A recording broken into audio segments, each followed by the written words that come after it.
I'll still go for the secret, but I like Navi's chances better this time around. Yep. There's some X factor about the 4 being a Rubik versus it being a Witch Doctor, right? You just know there's these potential moments of brilliance that have a tendency to just have higher impact in the game. Yeah. And I just like it from the right? I like it from the aspect that you can punish if Navi starts getting ahead. So if Queen of Pain does get aggressive, there's something that can punish Secret if they can be forced into a retreat. And Witch Doctor, we've seen a lot more power come out of him. That Death Ward combining with Maledict can give a lot of extra pressure. There's no Chen army to soak up the coconut this time around. And it's not as bad playing against a Rubik with the Witch Doctor because you just toggle your restoration. So you shouldn't give your Death Ward anyway. Right, and this time around, another thing going the way of Navi compared to game 1 is their Pango will get to play his hero. He got ruptured more or less every fight last game and didn't really get to have an impact.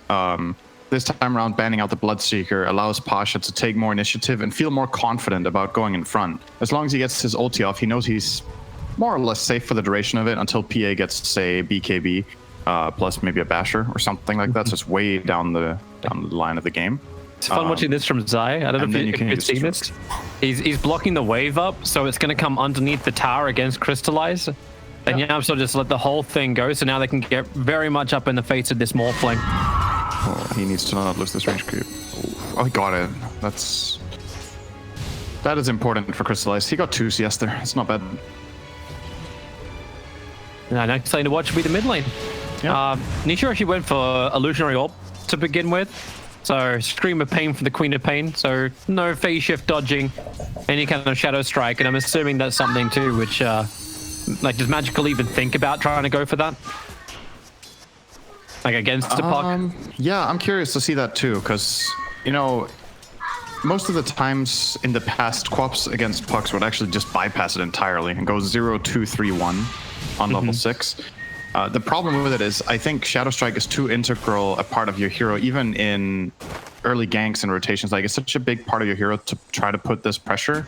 And seeing that Nisha went 1-1-0, which Magical knows because he just took both spells to the face, gives him the opportunity to get something back the other way by skilling Shadow Strike. So I like it here that he goes for it.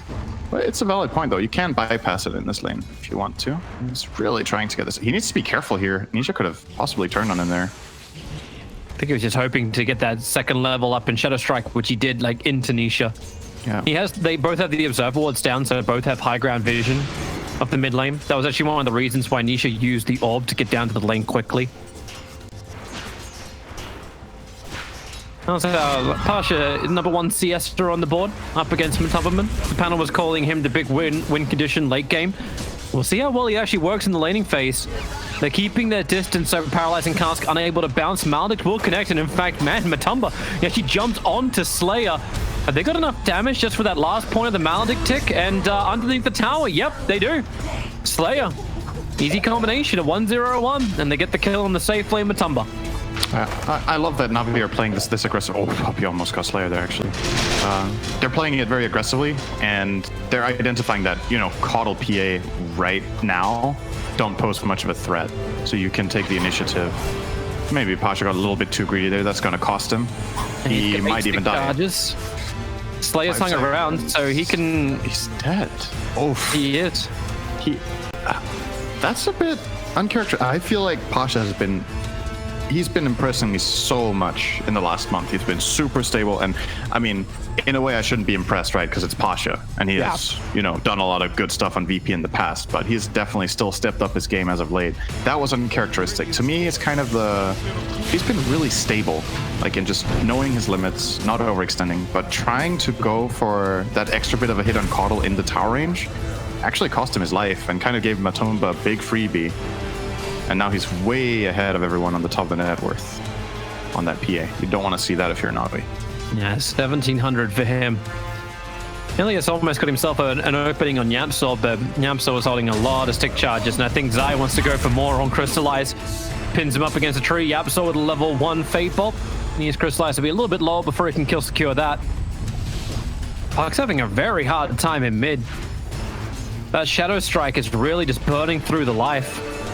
Magical's playing hyper aggressive, and I think Nisha's probably taking too many. I mean, it's easy to say. Just don't get hit, lol, you know? But he does have 2 spells that can dodge the Shadow Strike, so I haven't been paying too close attention to mid lane, but man, oh my god, he got a regeneration room for magical.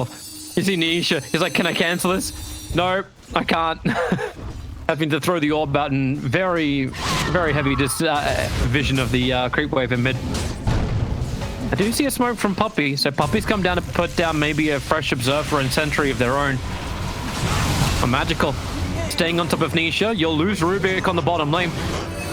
Damn, he is bullying Nisha right now.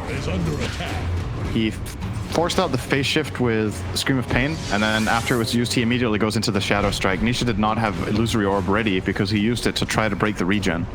So Magical just really squeezing every advantage out of this that he can. Even going for the kill there. Nisha was clever to hide on the right side. Oh, he's gonna have to TP back while the wave is at his tower.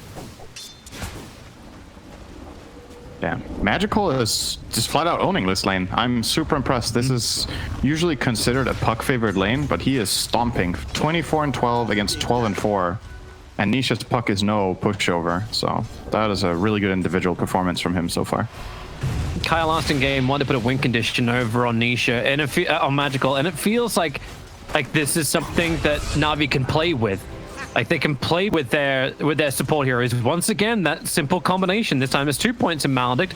Helps get the kill over on Puppy. Yep. Yeah, the lanes this time around are going well for Navi, so that's a big upgrade from last game for sure. Morph is pretty happy. I would say this lane is good for Mars in the first few levels, and then once Morph hits level 5, you hate life on Mars down here, because you want to pressure him as much as you can, but it just never really feels like enough to burst him, and then he resets with, say, a Salve or Tangos, or even buys a Morbid Mask. If Crystallized gets a Morbid Mask, I think he's just free farming for the rest of this lane. Like, there's not much you can do without a puck rotation at that point to bully him out. They're going again up on top lane. Poppy's coming back over. You got a quick blur so some top of them can get back to his tier 1 tower. Still good pressure. This is what I want to see from Navi, you know, that just playing aggressive in their lanes. This time around, I think they've drafted for more potential success in all 3 lanes. So I really wanted to see them push it to the limit, but not over it, Pasha. Not again. And this time he didn't. Pretty close to that tier 1 tower. He's actually going to TP all the way home. So I'll leave the lane for Slayer. It's a pretty good time to refill. The wave is in the tower. Slayer gets a pull off on the side camp. So all of the experience that is available in the lane will be claimed by somebody here. Whether it reaches in time for Pango or not, as long as it goes to a hero here, it's not a big loss whatsoever. Hey, you're fine if Wish Doctor gets this. Yeah, the faster you get level 6, the better. Even level 5, it's a huge upgrade in this lane. Puppy was about to deny the next creep wave. He's got a triple stack on that easy pull. A lot less money coming in for the Navi off lane. There is a war that actually watches this happening, but there's not much you can do to stop it. Unless Pango can come and farm up most of the stack. Zine, Yaps are fighting bot, but not much gonna come out of this. Still, despite Morph having good farm, I think if you're Mars here, you're happy. You're actually still neck and neck with Morph on CS, so that's really good. But, oh, he got level 6. They were not ready for that one. Yeah, Arena comes down from Zai and Crystallize. Oh, now he doesn't really show he can survive through all of this. But he lost his courier. That's one downside. But losing only a support, the Mars Arena goes down. Yeah, you lose your courier, but it still feels, as far as like keeping your win condition up and running, not that bad for Navi. Haste. But the fight now comes to the top lane. Nisha with haste and triggers. No Dream Call available. He'll ult forward, won't find the Witch Doctor, who makes a break for the tree line. And once again, Navi looks like they're just hanging their support out to dry. He'll begin his TP and then realize that's not going to happen. Maybe it's because, okay, they get rid of the Observer Ward. That's been there for almost a full. Oh, the Swashbuckle! He won both the Creep Wave and the Phantom Assassin. Slayer canceled that TP, I think, not because he thought he was not going to be able to make it out, but the communication there was from Quap connecting. He will kill the Puppy Coddle here.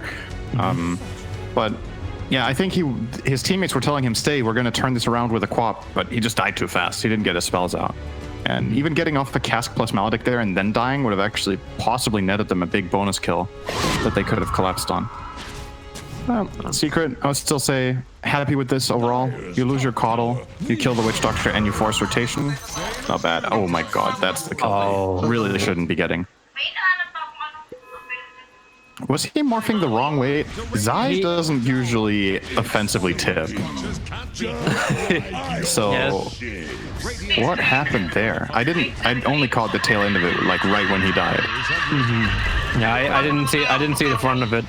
That is Definitely not great. And now Zai's going to get ready to try and do his own fight. Poppy, blinding light, pushing them back. Pasha able to get the damage of the disarm. Just one last scream from Magical will do the work. Zai, remember, he's got Arena of Blood already back up again, ready to fight. Looking to lock in the Queen of Pain, pinning her up against the wall with a spear. Rolling Thunder coming in from Pasha, creating more space for Magical at one charges, as well as the infused raindrops to give him the cover. Yapsor goes down.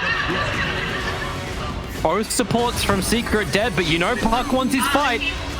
One charge up quickly. Crystallize trying to help out. The snap of the Dream Coil triggered by the Spear of Mars. So Pasha, well, they take the tier 1 tower on the top lane for Navi. That's one big advantage they would be very happy to achieve. Is the Pango worth the cost? I think that's pretty good overall. Like if Matu wasn't farming in the bottom lane at the same time, you would be very happy. Now it's kind of okay-ish. The big thing I'm looking for is, can Navi limit the PA? You're shutting down this Coddle really hard. Like, Puppy's game is terrible, but that's not really the win condition of the game. Like, Coddle being slowed down, as long as he gets level 7, he doesn't really care. He just needs to get his ulti off, throw a chakra on PA for double dagger. At least you get PA to TP all the way home. That's something. That's one upside. For sure. Like, you gotta pressure this guy. You can't just... Like, PA is not a very strong hero at this point in the game. You gotta stop her from hitting creeps for free. Well, Puppy's coming over to say hi. I don't know if Magical's gonna say hi back to him, Puppy. Oh, Blinding Light can push you back, but that's still a level 2 Shadow Strike. Not enough to get the kill. Mana Leak, Magical wants to... Wait, I think he meant to Blink Scream, but he screamed instead. No, he doesn't want to blink Scream Coddle because he's worried that it's going to cost him his life with a counterplay. It's a very dangerous spot to go for the kill between the two mid towers. It means that the enemy team can TP in on both towers. They could have already pre-rotated one core and he would die. So that did look like it was on purpose, but with our vision, he probably could have got away with that. But there's a lot of information he doesn't have to make that play. And trading his life for Coddle is awful. He really doesn't want to do that. Especially a Coddle who's already 0 for 3. But that 3-man smoke up. They're hunting Phantom Assassin, trying to hide inside of a blur and farm up Ancients. But the Rolling Thunder, Pango, got to hit the right timing. And with the Thunder, Shield Crash in and Disruptor Storm. You asked for them to control Mataman. That's exactly what you got. And an Ironwood Tree just for good measure. Puck wants to get something of her own. Sonic Wave available, Glimpse, Yamsor, get the hell out of here. He stole Shadow Strike, and they're trying to bring in more players. A quick jump away from Puck, but the Sonic Wave will connect. Now it's 2 cores going the way of Navi. Very nice. Crucial to get the Glimpse quickly on Yapsor before he steals and uses a Quap spell there. Just didn't give him any opportunity whatsoever to get anything done.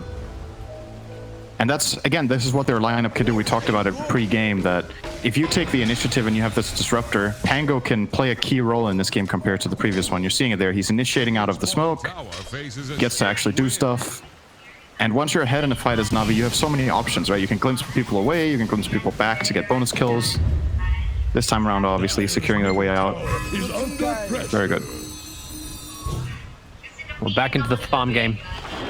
Phantom Assassin looking to finish up the Desolator. That's what Mataba was attempting to do before. But now he'll have the space up on the top lane thanks to Crystallize shoving it in. Now Crystallize looks like he's already got some pretty damn good items as well, ready for his own sustain. Morbid Mask with double Wraith Treads.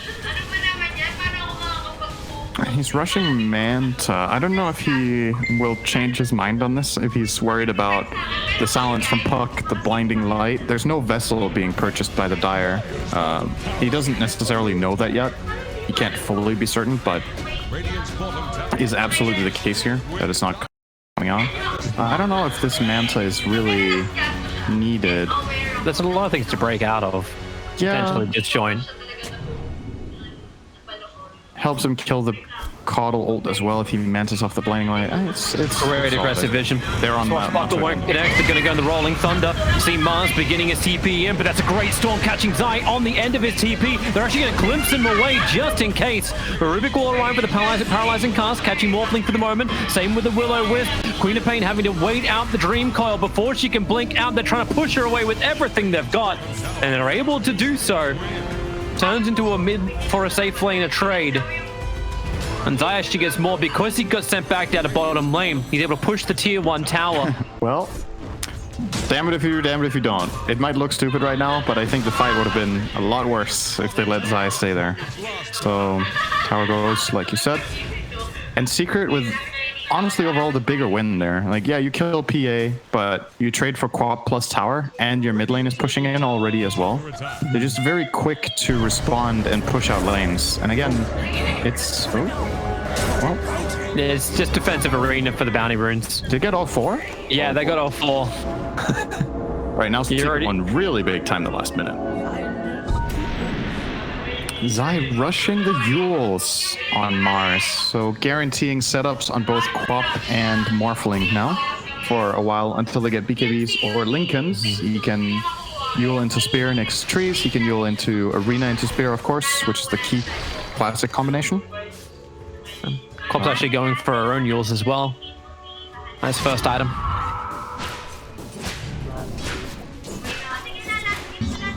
Everything a little bit more defensive. Spirit Vessel is completed on Nisha. Already holding onto the 2 charges. Oh, there's a... My apologies, Toby, you didn't even correct me. There's a Vessel on Puck. It's fine. I'll Did get you you there say that? eventually. No, I didn't. No, I didn't see that. I was clicking all the heroes that would usually buy the Vessel, not checking the Puck, but he actually has it already. Okay. Oh, Witch Doctor's in a little bit of trouble. Target. There you go. Hey, here's a little secret for you. Send F5 and then hit that little box in the bottom right corner called Show Items. Oh, you can do that? Toby, I know you can do that. But I didn't do it. But I didn't do it. I didn't do it. So no excuses it's there. fine. It's fine. Sometimes you just don't see everything. And then the question is... Yours? Initiation follow-up? That doesn't happen with a glimpse away. You can't spear from that far. So you definitely do want to go the Manton Morph then, I guess. But still, it's still a bit concerning for me that the physical damage hero, in this case the Morphling, seems to be getting outpaced a little bit. Like, you need to solve problems really early because Puck buys this Vessel. So from that perspective, I like it. I think it's very rare for Puck to go Vessel like this, but in this game, it seems like a solid choice just because it puts Crystallize on the back foot. He doesn't get to go for the aggressive build where he gets, say, rushing an E-Blade so that they can try to put even more pressure on Matu. As soon as you force the Morphling into a Manta, he is not a threat for PA. Like, PA doesn't care. He'll get natural 50% evasion.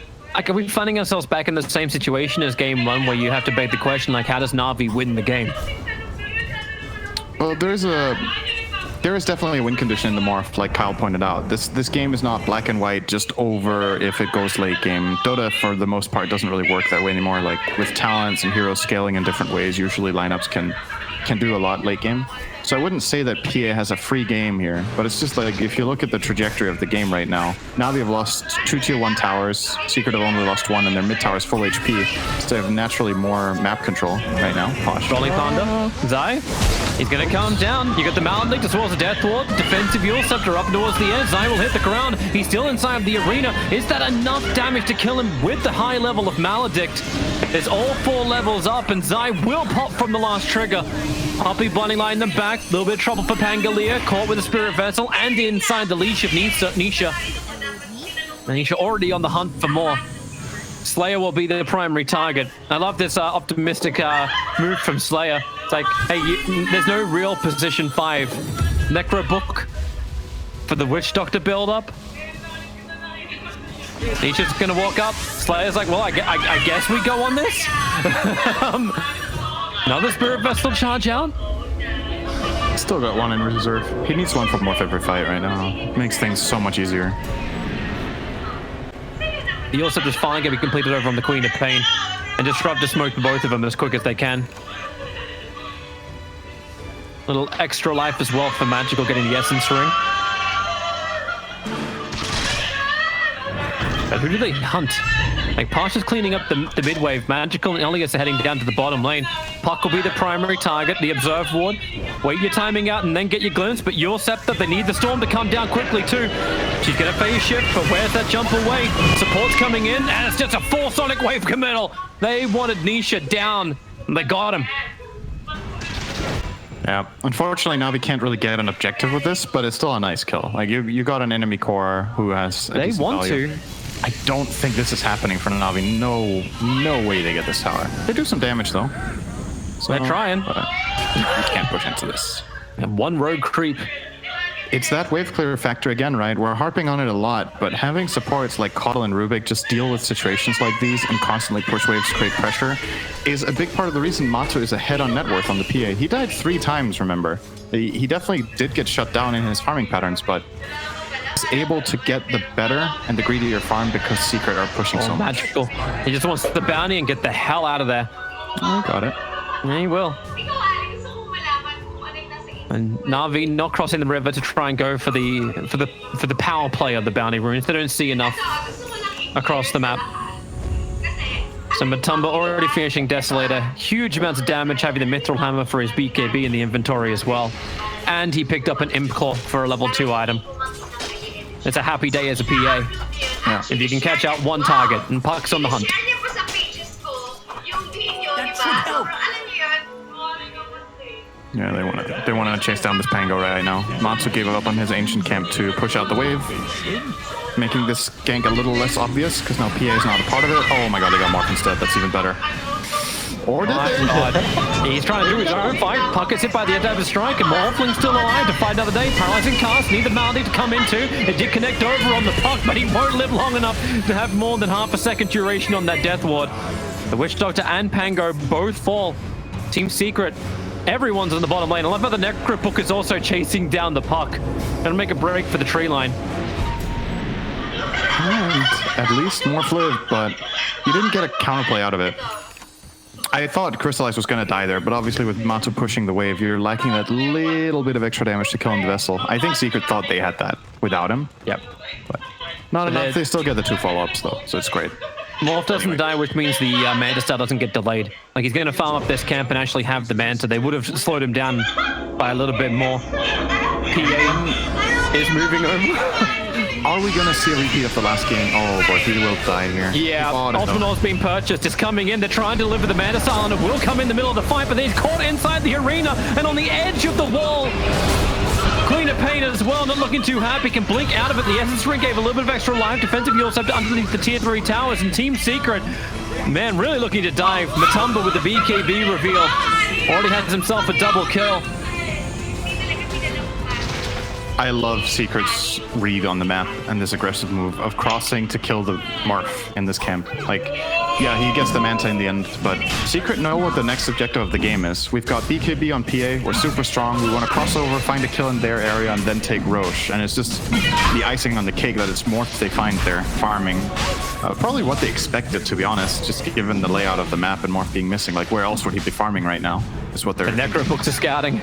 And they get that kill. Blink up from Nisha. He's already getting aggressive, trying to buy space from Matumba to finish the job. Puck's got the haste rune, so she can get back pretty quickly, not to mention the Spirit Vessels. Pasha already going into the Rolling Thunder. Roshan down very, very low, 400 HP. Rolling Thunder around Pasha, trying to keep the stun over. And Morphling will waveform in. Who's going to get Roshan? The blind line pushing back by Matumba. He gets the Aegis Immortal and the kill on Roshan, costing Pasha his life. The Adaptive Strike can at least claim that Aegis Immortal back, as Wish Doctor tries to get a little bit more space of his own, but that won't happen. Let's end up giving more and more charges. And Morphling is bailed. Did Crystallize not have Adaptive Strike ready? He used it. He used it to kill off the PA. Well, he killed PA after the Aegis, right? Like, the Pango rolled in and stunned PA in the Roche Pit 2 times in a row. And when Morph Wave formed in, he did an Adaptive Strike burst. That could have been a kill on Matu, and maybe they could have got the Roche. Did he have cooldown? I mean, I don't know. That just... It wouldn't make any sense to have it on cooldown beforehand. Unless he just nuked someone in the river or a creep camp right before. But whatever that was, I didn't see it at least. Is he going to find him? They're using the courier to scout. Another quick waveform. Crystallize, I got to kill this courier. It sees too much. It knows too much. And Crystallize is down. No buyback available. Even the push on the tier 1 tower and bottom lane, Poppy's going to stop it. And maybe it was Poppy. Maybe it was the blinding light that just pushed him out of range, so he kind of missed the timing on Matumba. Did he get instant blinded when he waveformed in right before he could even adaptive? Because that's really hard to do with the level, I think at the time, level 2 blinding light. But it might have been. Yours pick up. I don't have your answers for you, Sin. Sorry. Queen of Pain's going to go down. No way to escape the Dream Coil, even with the Essence Ring. She's going to try and Sonic Wave and battle as long as she can. They're still dead for 50 seconds, and Pasha rolling, thundering himself away to safety. The only option he's got, Slayer doesn't have that kind of option. This feels like Secret now have all the momentum they required. They were very, very patient throughout this game, but 20 minutes hit, and Secret's timing has arrived. Maybe the Necro Books can kill off some couriers. They're gonna get one. Just went belly up.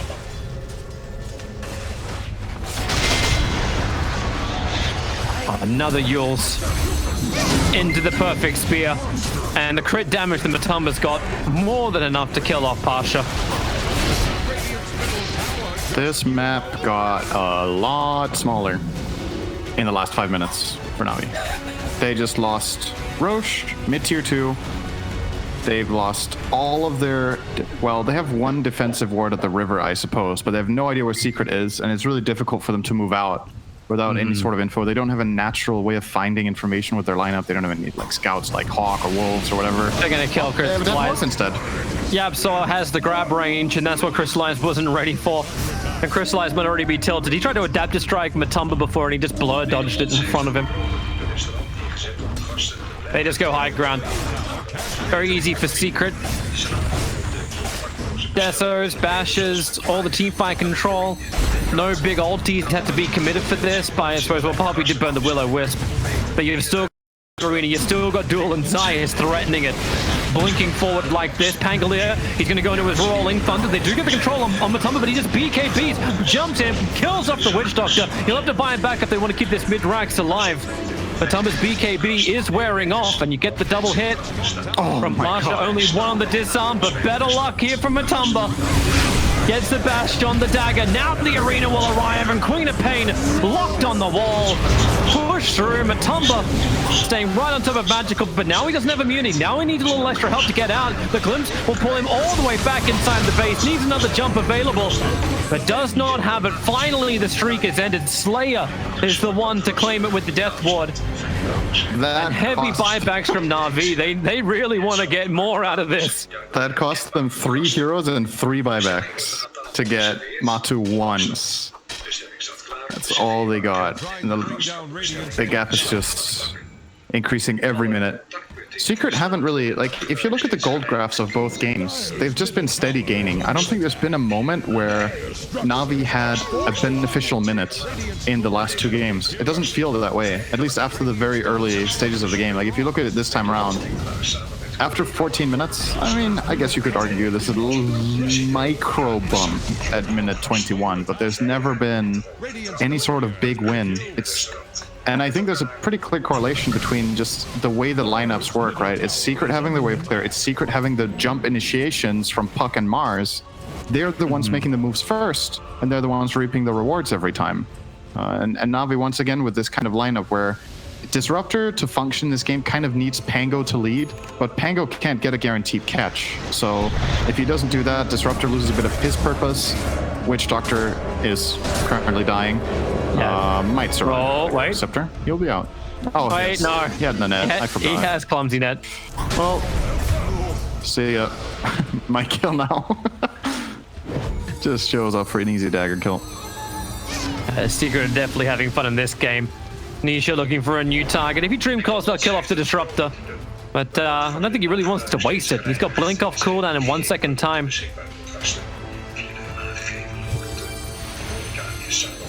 They just need to work as a group. Nisha. Oh, they're so grouped up for him, but he doesn't have any information. They don't see back that far. Rubik's only now bringing in the Observer Ward. Zaya is free on the top lane to take the tier 2 tower. Nisha's doing the same on the bottom lane with his 2 supports right behind him. And Matumba's busy picking up neutral items like a Titan Slither. Radiant's bottom You'll take it. is under attack. Yeah, nice damage. It gives, what is it for him, like 20 damage, but then the status resistance and magic resistance obviously insanely good. Zai's playing with a clumsy net. They lose their observable on the northern side. So full Abyssal Blade completed on the Phantom Assassin. Nicely done with the BKB for the Mars. So much negative armor, so much to work with. Fun Dagons for Puck. He's gone for the full 5. I think Chris Size is feeling a little left out. Navi's gone out for a smoke break, but he wasn't included. But they're going to try and fight on bottom. Oh, Puck actually jumped into the middle of him, and then the arena from Zai. He'll catch out 3. Then Puck can get the Dream Coil out. Wish Doctor can't fight this one. He's sitting inside the Ghost Scepter. At least he gets the Storm done. But my God, Team Secret, all the items they needed, ready to take that fight. And Nisha, the aggressive blink into phase shift. Navi were not expecting that. And Nisha probably wasn't expecting it either. See ya, Navi. That was a really, really good initiation. And a good read, right? Navi were smoked, trying to get over to defend this tower. And Puck just immediately gets the snipe. And it's so easy from there on out. As soon as he breaks that smoke and gets the 3-man silence coil, the fight almost plays itself. Navi can't really get out. Mars follows through. Pia gets the fight of her dreams. And yeah, it's kind of similar to the last game in some ways. It does feel like Navi put up a better fight this game. They took some more initiative, but Secret are just way too good for them today. It's not... Neither game has really been close at all. Yeah. It's not really been much to Secret were write home playing for about. their win condition, which was... It never felt hindered. Like, in this game, Matumba died on the bottom lane, which probably slowed him down a little bit. He's still 14-4-4, but... Your PA is still his that perfect timing to do all the damage in the world. And there's no control you got against it. Like BKB and Abyssal Blade, any target that Matumba goes on will die. They'll glimpse him back. You're gonna try and, well, there's no point to storm unless the BKB's on cooldown. And now you also have to forward. Zai gonna use his own BKB and just spearing him back into Yamsor's pickup of telekinesis while Puck controls everyone else. The Sonic Wave completely whiffs as he just hides inside the phase shift niche. It's a little bit longer. And it's like Navi can't get anything while Matumba looks to take everything they've got. Zai, well, he doesn't grab anyone inside of the arena, but he keeps Navi inside their own base as deep as they can go. And GG is called. It looks like the trend shall continue. All games in the playoffs chalking up at a 2-0. Have any of the 2-0s been close? Like, where there's been, like, very tight games? Or has there been a clear